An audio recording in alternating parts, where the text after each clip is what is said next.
Dinas Pendidikan menanggapi tindakan orang tua siswa yang menampar seorang siswi sekolah dasar di dalam kelas. Tindakan kekerasan ini dianggap sangat tidak manusiawi dan tidak layak dilakukan, apalagi di dalam kelas sekolah dan di depan sejumlah siswa. Selain itu, orang tua siswa tersebut tidak hanya melakukan tindakan kekerasan, namun juga mengeluarkan kata-kata kasar terhadap siswi tersebut. Saya harus mengatakan bahwa sekolah harus bisa lebih hati-hati lagi mengantisipasi hal yang begini.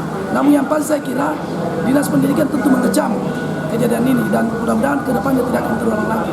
Untuk siswa yang ditampar, Pak, sudah ada komunikasi dengan orang tua siswanya atau mungkin dari pihak sekolah sudah identifikasi siapa siswa yang kemarin di itu? Yang pasti kan ini sekarang suasana libur.